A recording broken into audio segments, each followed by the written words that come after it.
அகர முதல எழுத்தெல்லாம் ஆதிபகவன் முதற்றே உலகு.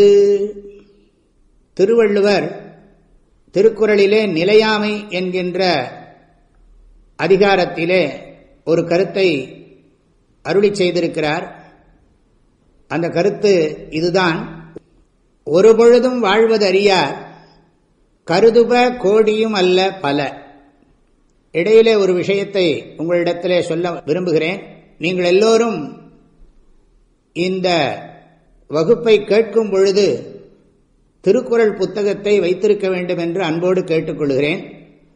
திருக்குறள் புத்தகத்திலே இந்த குறள் எங்கே வருகிறது என்பதை நீங்கள் தெரிந்து கொள்ள வேண்டும். சில சமயங்களில் நான் எண்ணை குறிப்பிடக்கூடும், சில சமயங்களில் என்னுடைய கருத்துக்கள் தொடர்ந்து வர வேண்டும் என்பதற்காக எண்களை கூறாமலும் இருக்கக்கூடும். நீங்கள் அவற்றை பார்த்து தெரிந்து கொள்ள வேண்டும் என்று அன்போடு கேட்டுக்கொள்கிறேன். இது 337வது திருக்குறள். ஒருபொழுதும் வாழ்வதறியார் கருதுப கோடியும் அல்ல பல.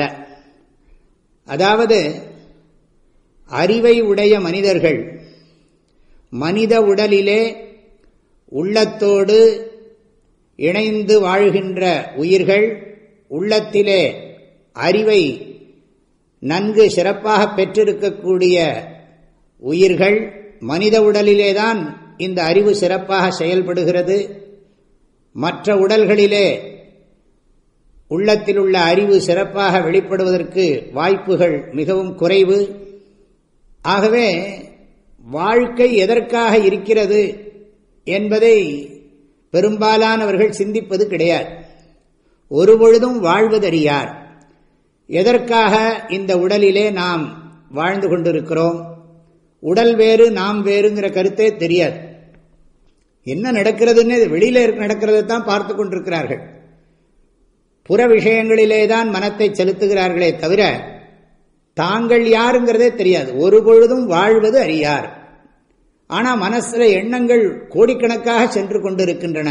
ஆனால் அவைகள் பயனில்லை அப்படிங்கிறார். கருதுப கோட்டியும் அல்ல பல. ஒரு எல்லையில்லாம எண்ணங்கள் சென்று கொண்டிருக்கின்றன.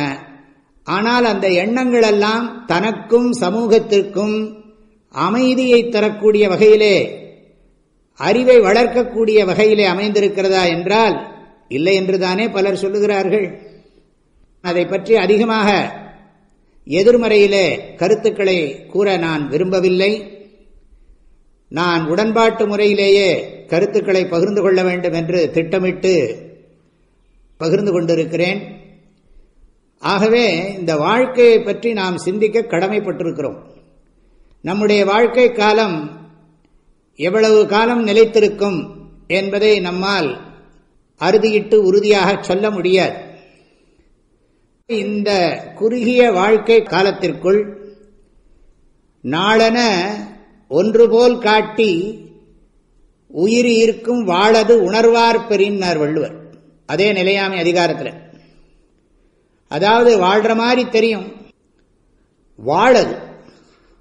ஒரு நாளும் நம்முடைய வாழ்க்கை காலத்தை அறுக்கக்கூடிய வாளாக இருக்கிறது என்றார் நாளை. அது யாருக்கு புரியணும்? உணர்வார் பெறின்.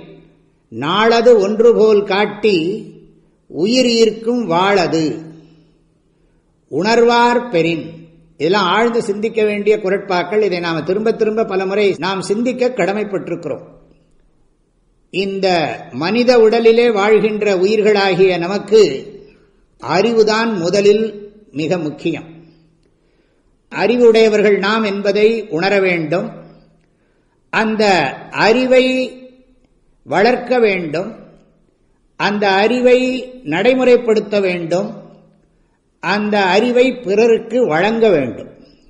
ஆக நாம் அறிவுடையவர்கள். இந்த அறிவை வளர்ப்பதற்கு நூலறிவு வேண்டும். சுயமாக சிந்திக்கக்கூடிய சக்தியும் வேண்டும். சாஸ்திரங்களை, திருக்குறள் போன்ற சிறந்த நூல்களை எல்லாம் கற்கவும் வேண்டும்.